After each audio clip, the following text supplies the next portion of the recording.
sindaco fuori dal ballottaggio, solo il 7% alla lista. Per la prima volta nessuno eletto in consiglio a Vittorio Veneto. Lega nel caos, si dimette la segreteria cittadina, la sezione verso il commissariamento. Solo una settimana alla sfida finale tra Mirella Bagliana e Gianluca Posocco. Questa sera ringa il faccia a faccia tra i due candidati, niente apparentamenti, si guarda al voto di moderati leghisti delusi. Il femminicidio di Riese, per la morte di Vanessa Ballan, la procura chiederà il processo per Buiar Fandai, l'uomo accusato di omicidio volontario premeditato aggravato, stalking e revenge porn. Furti a Conegliano, il video del colpo alla lavanderia automatica di Via Manin e le immagini delle telecamere interne mostrano un uomo mentre distrugge la gettoniera. Medicina e chirurgia a Treviso, in zona Fiera inaugurata la nuova sede, occasione per fare il punto sulle liste di attesa e sull'accesso alla facoltà ancora a numero chiuso. Al via il cantiere per portare finalmente la condotta fognaria in centro storico a Treviso, si parte in Viale D'Alviano, poi sarà la volta di Borgo Cavour, i lavori dureranno un anno. Sabato mattina alle 10 nella chiesa di Santa Maria del Sile, l'ultimo saluto a Ovidio Gobbo, per 37 anni dietro al bancone dell'osteria alla Gigia di Vicolo Barberia, punto di riferimento per le generazioni di trevigiani. Presentato a Casugano il calendario dell'estate incantata 2024, 180 appuntamenti tra centro storico e quartieri, un circo in piazza Borsa, musica e giardinetti di Sant'Andrea, eventi estivi antidegrado. Buonasera, ben ritrovati, edizione trevigiana dei nostri telegiornali. Dunque i titoli sono questi, ma in primo piano il sondaggio di questa sera che parla di autonomia. La Lega scende in piazza, mossa secondo voi utile? Se volete rispondere di sì lo vedete in verde 0422 1626 691, se invece volete rispondere di no in rosso 0422 1626 690. L'esito di questo sondaggio nel corso della nostra trasmissione in prima serata Ring. A una settimana dal ballottaggio di Vittorio Veneto, nuovo terremoto in casa Lega. Decade infatti la segreteria locale dopo le dimissioni di 3 componenti del direttivo, probabile il commissariamento, ma i leghisti e non solo si rivolgono anche i candidati sindaco Mirella Bagliana e Gianluca Posocco. Non c'è pace per la Lega a Vittorio Veneto, rimasta esclusa dai giochi elettorali dopo la sconfitta di Giovanni Braido al primo turno e la decisione maturata nel fine settimana di lasciare libertà di voto in vista del ballottaggio. 3 consiglieri del direttivo infatti si sono dimessi, ne restano altri 2 più il segretario locale Roberto Parrella. Questo significa che non c'è il numero legale e che si dovrà con ogni probabilità procedere al commissariamento. La partita è in mano al Consiglio provinciale del Carroccio, in particolare al segretario Dimitri Coin. I 3 consiglieri dimissionari non avrebbero gradito l'endorsement a titolo personale di Braido alla candidata Mirella Bagliana, sostenuta tra gli altri dal Partito Democratico. Da qui lo strappo, l'ennesimo, che piomba a pochi giorni dal voto.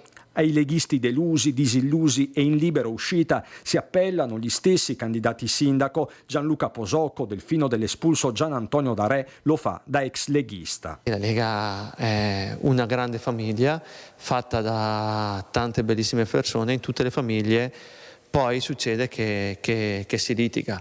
Diciamo che il confronto serve un attimo a riprendere la strada giusta e ripensare da dove siamo partiti e cosa abbiamo nel cuore, quindi l'autonomia e il federalismo in primis. Questa difficoltà che ha avuto la Lega si è rivoltata sulla città di Vittorio Veneto, non ha fatto bene alla città di Vittorio Veneto tutti questi confronti, questa uscita anche di Tony D'Arè dalla Lega, insomma ha portato l'attenzione molto sulle questioni politiche e poco sulle questioni sostanziali della città. Lega o non Lega, la caccia ai voti si fa sul territorio e al di là delle appartenenze politiche. Mi rivolgo a tutti i cittadini di Vittorio Veneto, di qualsiasi colore politico, tra virgolette, a tutti quei cittadini che vogliono il rilancio della città, che credono in una città più decorosa, più curata, e quindi rivolgo veramente un appello fortissimo che ci diano fiducia e ci aiutino in questo nostro progetto. A tutta la città, a tutti i cittadini, giovani e meno giovani,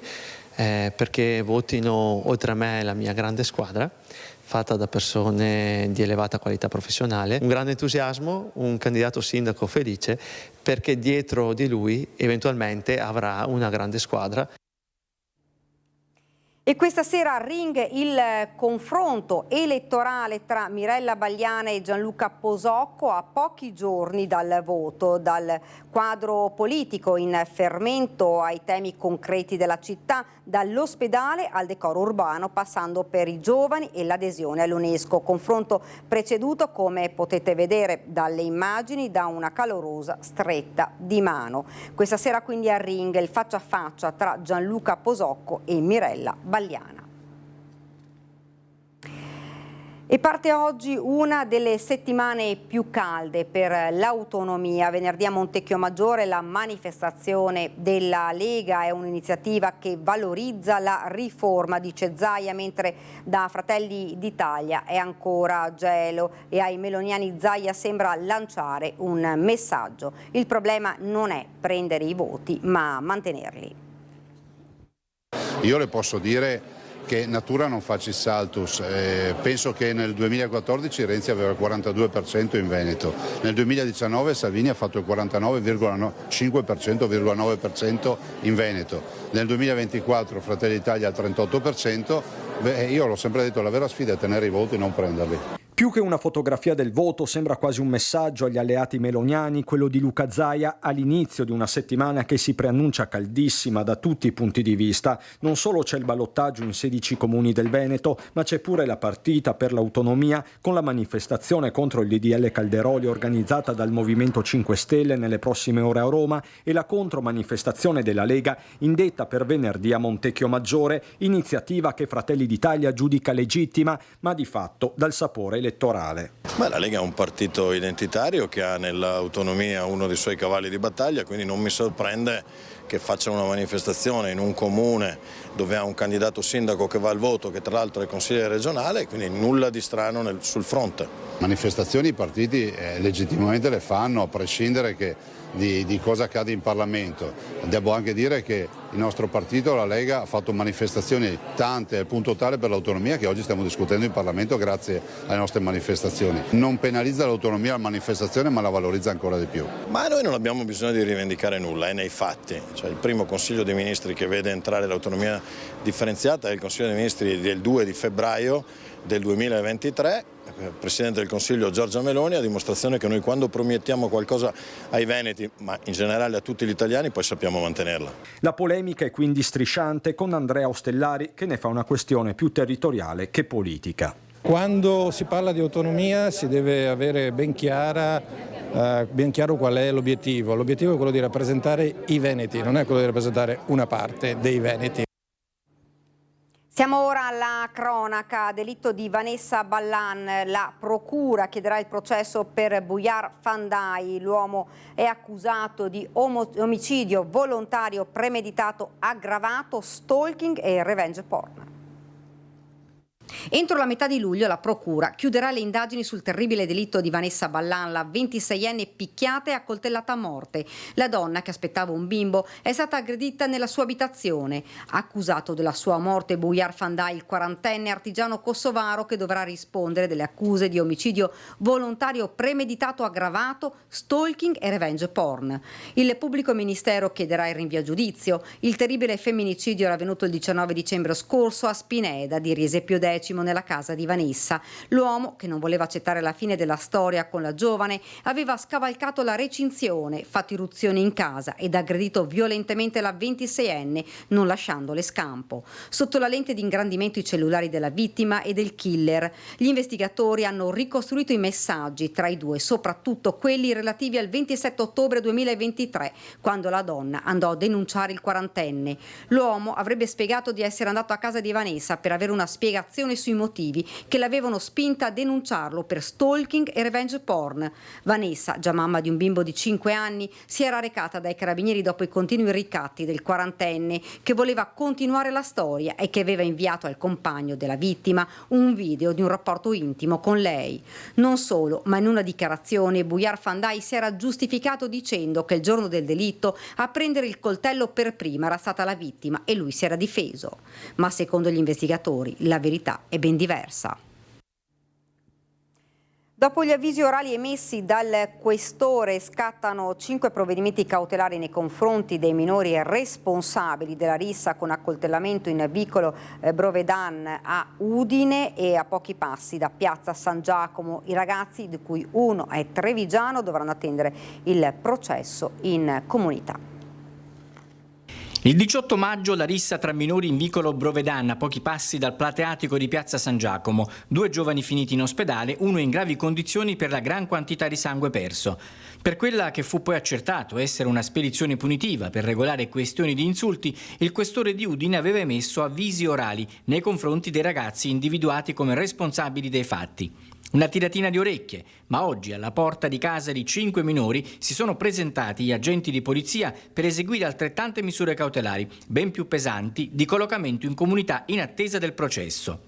Il provvedimento è stato chiesto e concesso dal GIP dal pubblico ministero della Procura della Repubblica presso il Tribunale per i minorenni di Trieste per gravi indizi di colpevolezza a carico degli indagati e l'esigenza cautelare di impedire la reiterazione degli stessi. A prelevare i ragazzi e condurli in 5 comunità diverse gli agenti della squadra mobile di Udine. Le indagini, avviate subito dopo la rissa nel vicolo, hanno permesso di capire immediatamente che si trattava di una spedizione punitiva. Uno dei giovani era partito da Treviso e prima di tornare a casa era stato bloccato alla stazione dove gli era stato sequestrato il coltello probabilmente usato per colpire. Pensando di essere lontani da occhi indiscreti, i minori si erano dati appuntamento in vicolo Brovedan, dando il via alla rissa con tirapugni e coltelli. I 5 destinatari della misura cautelare trascorreranno ora in comunità l'attesa del processo. Il video del colpo alla lavanderia automatica di via Manin a Conegliano, le immagini delle telecamere interne mostrano un uomo mentre distrugge la gettoniera.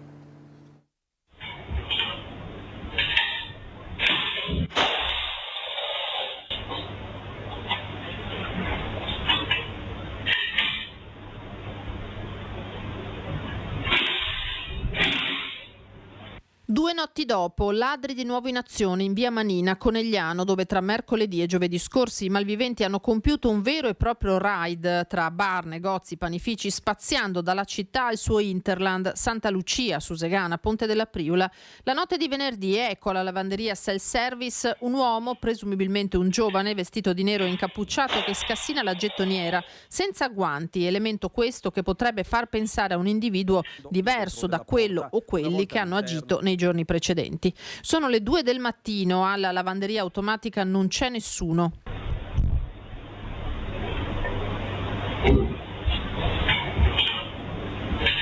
Le telecamere di sicurezza riprendono l'intera scena e testimoniano come le attività della zona rimangano nel mirino dei malviventi. La lavanderia si trova proprio di fronte al bar Popular, dove i ladri avevano sfondato la porta d'ingresso. C'è solo un'impronta sul serramento della porta, diciamo, dove è stata presa a calci, e sul vetro, nient'altro, quindi qualcuno di forte sicuramente. Nella lavanderia automatica i tentativi di intrusione sono stati più di uno. Carabinieri e commissariato di polizia stanno indagando per capire se ci sia un unico filo a unire i vari colpi.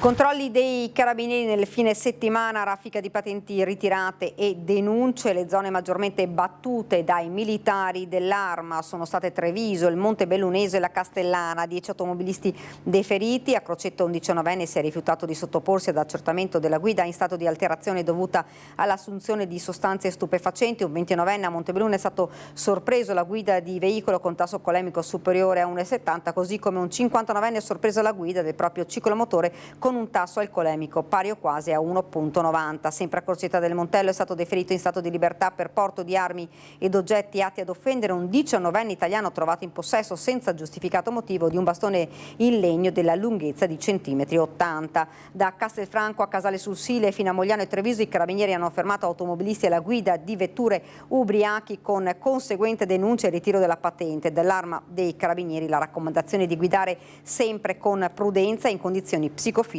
non alterate. E lasciamo la cronaca, parliamo di medicina e chirurgia. A Treviso, in zona Fiera, è inaugurata la nuova sede, occasione anche per fare il punto sulle liste di attesa e sull'accesso alla facoltà ancora a numero chiuso. 4 aule per 341 postazioni, di cui una stanza altamente tecnologica con 58 PC. Taglio del nastro per la nuova sede di medicina e chirurgia a Treviso ed esattamente in zona Fiera. Da settembre 362 studenti dal primo al sesto anno saranno accolti in questo nuovo polo universitario. Un corso che per noi significa tante cose, spiega il direttore generale dell'ULSS 2 Francesco Benazzi. Una crescita di Treviso dal punto di vista universitario. Avere la possibilità di far conoscere ai studenti di medicina la realtà dell'ULSS numero 2 e poi avere la possibilità che questi colleghi, futuri colleghi, scelgano Treviso. Questo è solo l'inizio, spiega, perché entro 2 anni sarà realizzato il campus universitario all'ex Vetrelco. Tanti giovani studenti che hanno partecipato alla cerimonia, molti di medicina, altri iscritti ai corsi di prestazione sanitaria. In totale sono oltre 1200 studenti. Occasione questa per tornare a parlare delle liste di attesa, ridotti i tempi, ha spiegato il presidente della regione Luca Zaia. Stiamo recuperando, visto e considerato che le dico che la categoria dei 30 giorni un anno fa a giugno aveva 128.000 persone in attesa di un appuntamento. Oggi in questo istante vi annuncio ne ha 17.000, quindi vuol dire che la nostra squadra, il nostro team Veneto sta veramente lavorando alla grande. Considerate che non si trovano medici, in Veneto ne mancano 3.500 e in Italia 50.000. Botta e risposta sul numero chiuso alla facoltà di medicina e chirurgia, impensabile aprire completamente, spiega la rettrice dell'Università di Padova Daniela Mapelli. Non parliamo di numero chiuso ma numero programmato. Programmato cosa significa? Che bisogna programmare e può essere modificato di anno in anno proprio in base alle esigenze della richiesta di nuovo personale medico. Noi negli anni abbiamo aumentato moltissimo il numero di accessi a medicina e chirurgia. Fino a pochi anni fa avevamo 320 posti, adesso sono più di 600, per cui l'abbiamo veramente raddoppiato. Si tratta veramente di programmare, aprire completamente con le regole di qualità della didattica che ci sono ad oggi è veramente impensabile. Non reggeremo più la qualità richiesta non soltanto nel nostro paese ma a livello europeo, ha terminato la rettrice. Il problema è già stato risolto, perché il prossimo anno non ci sarà più e ci sarà una selezione con lo sbarramento, esattamente quello che accadeva in passato all'università. Ed ora una notizia giunta da poco in redazione: attimi di paura in serata a Pieve del Grappa, dove un cittadino indiano in preda all'alcol e con problemi psichiatrici, dopo aver minacciato forse con un coltello i familiari, tra cui la nipotina di 8 anni, ha tentato di togliersi la vita lanciandosi dal secondo piano della casa dove abitava con i familiari. Sul posto il tempestivo intervento ancora in corso da parte dei carabinieri e i sanitari di Pedemontana Emergenza. L'uomo è stato bloccato in extremis, riportato a casa e sedato. Alla scena hanno assistito atterriti i vicini di casa del condominio e qualche avventore del bar al piano terra. Torniamo a Treviso, al via il cantiere della fognatura in città. Si parte in viale dal Viano per un mese, poi sarà la volta di Borgo Cavour. I lavori dureranno un anno. Un appuntamento con la storia della città di Treviso, una città che oggi si presenta senza rete fognaria ma che comincia questo lungo processo di realizzazione della rete fognaria e della nuova rete acquedottistica. È con una punta d'orgoglio e di emozione che il sindaco Mario Conte, parlando di intervento di portata storica per la città, ha dato il via al cantiere nel quartiere nord-ovest del centro storico per la realizzazione della nuova rete fognaria e la ristrutturazione della rete acquedottistica. Ad oggi la città è ancora priva di fognature. Conte è il primo a interessarsi del problema. Un investimento da 3,6 milioni di euro per 3,2 chilometri di rete fognaria e acquedotto. Partiamo ovviamente da questo quadrante di città con l'obiettivo nei prossimi 4 anni di sviluppare e arrivare a circa il 70% del centro storico realizzato e collegato al depuratore. L'opera servirà a una zona dove risiedono circa 1000 abitanti e dove sono presenti 5 istituti scolastici che potranno così allacciarsi al depuratore comunale. L'intervento si sviluppa nell'area compresa tra le mura e le vie Battisti, Cantarana e Pancera e prevede principalmente la separazione dell'attuale fognatura mista. Le condotte presenti verranno destinate alla sola fognatura meteorica e verranno posate nuove condotte per la fognatura nera. Le opere prevedono inoltre il rifacimento delle condotte dell'acqua. In termini di sostenibilità ambientale è forse l'opera più importante mai realizzata in città. Sicuramente questo è un primo passo importante verso la sostenibilità ambientale. Andremo ad allacciare 1000 utenti e 5 scuole. Come ha detto il sindaco, questo è un cambio epocale perché le fognature sono misurano la civiltà di un paese. I lavori dureranno circa un anno e partiranno da Viale Dalviano per poi spostarsi lungo le altre vie interessate dal progetto, con limitazioni della circolazione stradale che cercheranno di impattare il meno possibile sulla viabilità locale. Iniziamo oggi per poi ultimare con l'inizio delle scuole la posa della rete fognaria lungo l'interno mura, quindi nel retro degli edifici scolastici, per poi andare in Borgo Cavour con la sospensione concordata con i commercianti dei mercatini e domenicali, quindi dare in modo da recare meno disagio possibile, per poi spostarci con cantieri mobili 50 metri di lunghezza nelle varie vie secondarie. Dopo questo primo stralcio il cantiere proseguirà in altre zone del centro storico, a spiegarlo sempre il primo cittadino. Diciamo che per fine mandato il mio sogno sarebbe di aver completato tutta questa fascia qua, lasciando indietro soltanto il cuore centrale della città, che verrà fatto poi successivamente. Ed ora ci fermiamo qualche istante di pubblicità. Rieccoci nuovamente in studio, andiamo a Treviso. L'invasione dei topi sta mettendo a dura prova l'amministrazione, che per annientare il problema sta disseminando di esche il centro storico. A Treviso si ripresenta l'allarme topi. Residenti e proprietari di attività commerciali e turisti stanno affrontando un problema crescente. La zona della pescheria la più colpita, i roditori qui si vedono sia di notte che di giorno.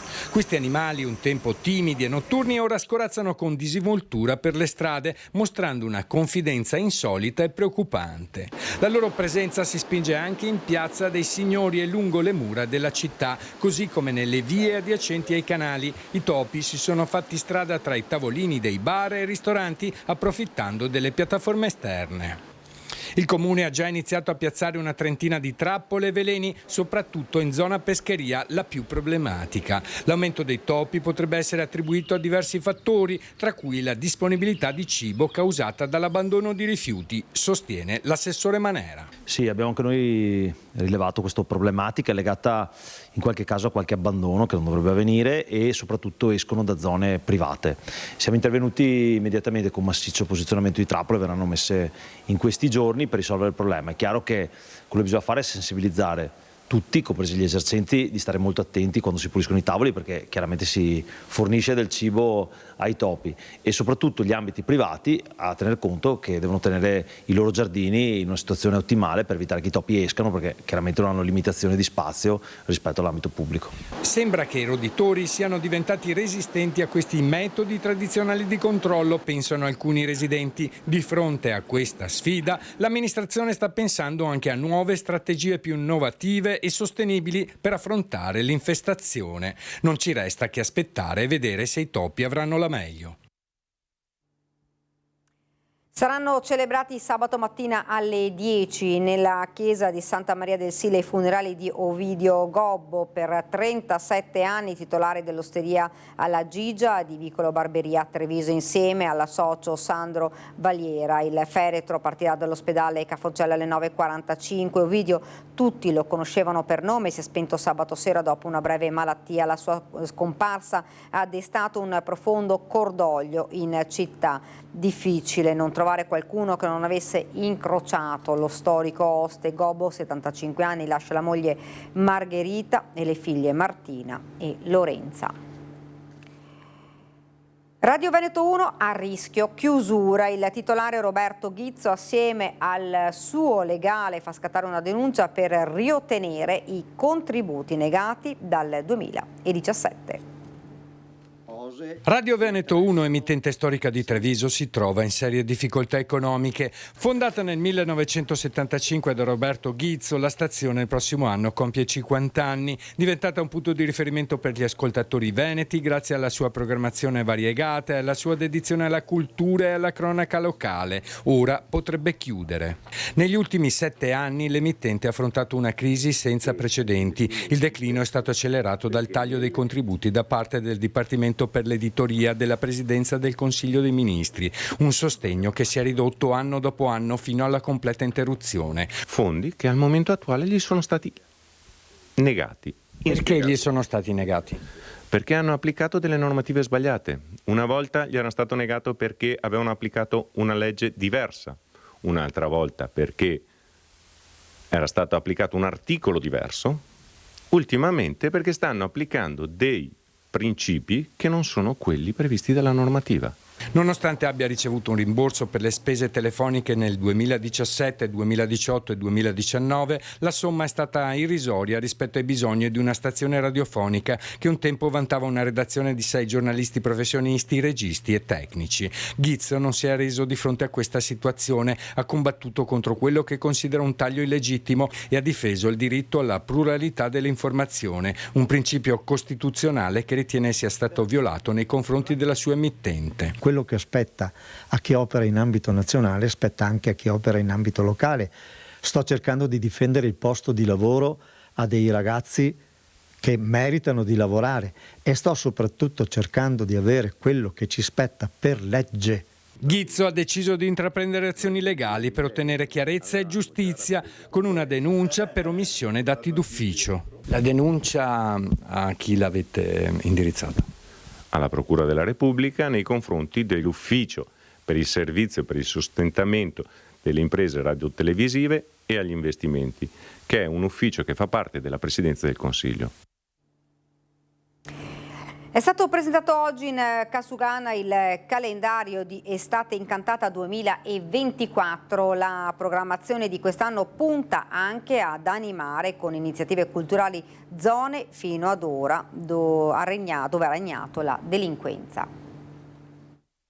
I Giardini Sant'Andrea ufficialmente diventano un luogo di attrazione culturale e turistica della nostra città. Ecco il luogo che darà il via a Estate Incantata 2024. Saranno proprio i Giardini di Sant'Andrea ad aprire il 21 giugno a Treviso questi 3 mesi di spettacoli. La volontà è quella di recuperare un luogo fino ad oggi non dedicato alla cultura e all'aggregazione e diventato invece simbolo di degrado e insicurezza.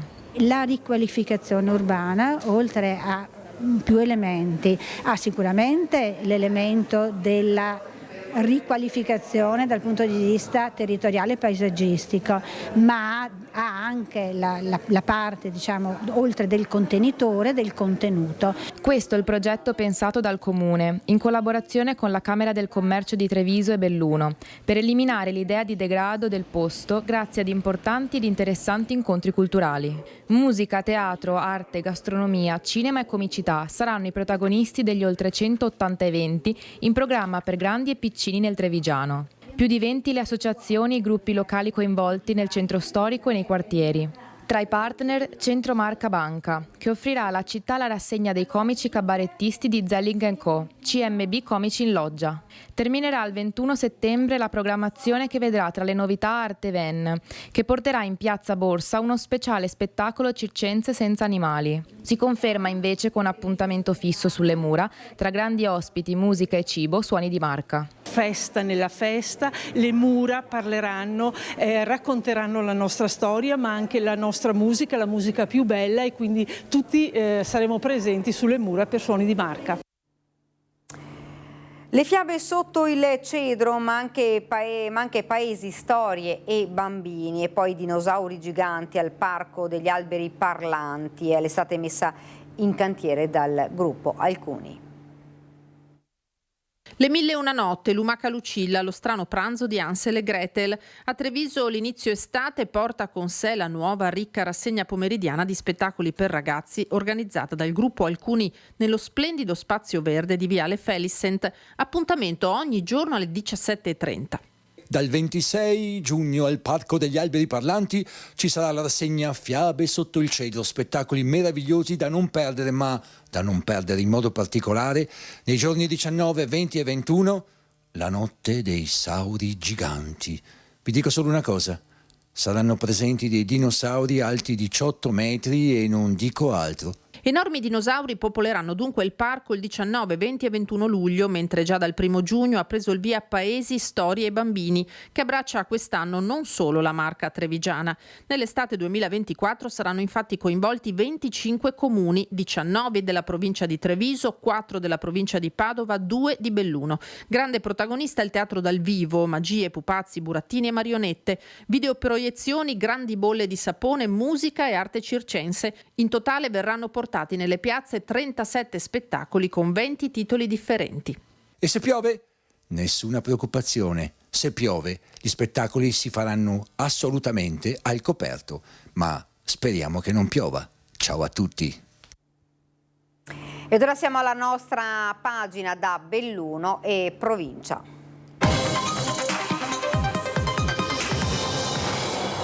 In primo piano la cronaca, Rivamonte a Gordino, dallo spavento si è passati allo sconcerto per l'investimento di 3 ciclisti da parte di un'anziana residente in paese. La donna ha forzato un blocco stradale perché in ritardo per la messa e ora gli organizzatori dell'evento stanno valutando azioni legali.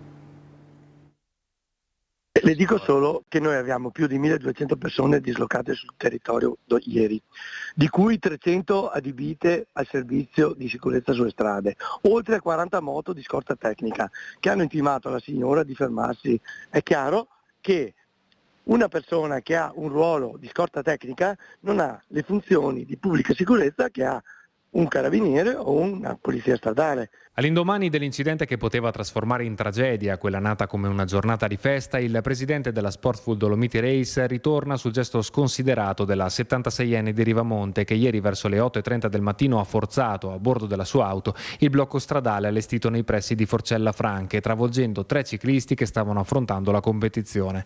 Inutili i tentativi degli organizzatori di fermare la donna che successivamente dichiarerà ero in ritardo per la messa, un fatto che ha dell'incredibile e che rischia di gettare ombra su una delle più importanti competizioni di gran fondo a livello mondiale. L'organizzazione sta valutando di costituirsi parte civile per il risarcimento dei danni. Lo stiamo valutando col nostro legale, in 48 ore usciremo con un comunicato stampa. Nulla hanno potuto i 3 ciclisti coinvolti che uscendo da una curva cieca si sono trovati di fronte alla Peugeot 206 dell'anziana. L'impatto è durissimo. Trasferiti all'ospedale di Agordo nessuno risulta in pericolo di vita. 2 46enni, un bolognese e un lucchese, sono entrambi ricoverati con fratture multiple ed escoriazioni. Uno di loro è Stefano Cecchini, vincitore dell'edizione 2016 della gara, che ha postato sulla sua pagina Instagram le immagini drammatiche delle sue condizioni dopo l'impatto. 30 punti, 2 denti rotti, la rottura dell'omero. Meno grave il terzo coinvolto, un 34enne di Rovereto dimesso dopo poche ore e gli accertamenti del caso. E dopo lo spavento non manca lo sconcerto tra gli organizzatori dell'evento, al centro di una bufera su cui si è fatta poca chiarezza e tanta speculazione, con molti commenti accusatori sul web in merito alle presunte mancanze sul fronte della sicurezza. Su questo la risposta è perentoria. Sono 30 anni che organizzo Gran Fondo, ne ho organizzato in tutto il mondo. È la prima volta che un'auto forza un blocco e mi entra in gara. Passo per essere scrupoloso e soprattutto a livello organizzativo uno responsabile in cui non ci sono mai stati incidenti. Noi dal punto di vista organizzativo quello che dovevamo fare lo abbiamo fatto. Presentato ufficialmente questa mattina a Belluno il servizio di autobus a chiamata Trillo, attivo per le aree urbane del capoluogo e di Feltre. La direzione dell'azienda di trasporto ha replicato alle numerose critiche pervenute dai cittadini sul nuovo modo di prendere l'autobus attivato lo scorso 10 giugno. Questo è un cambiamento epocale, per cui dopo una settimana di servizio è ovvio che ci possano essere qualche piccola problematica. Qualche giorno per prendere le misure e poi apriti cielo. Sulla questione Trillo, il nuovo servizio di trasporto a chiamata di Dolomiti Bus avviato lo scorso 10 giugno, non sono mancate polemiche e lamentele, in particolare da parte di anziani in difficoltà, e c'è chi ci ha messo la faccia, come testimoniato nel nostro servizio di sabato scorso, ma anche con molti commenti sul web, in particolare riguardo alla difficoltà di prenotarsi con l'app previa registrazione e dei molti rimasti invano attaccati alla cornetta in attesa di essere assistiti dagli operatori del call center. C'è poi la questione delle molte linee tagliate, per cui abbiamo chiesto oggi alla presentazione ufficiale del servizio a Palazzo Rosso la replica di Dolomiti Bus.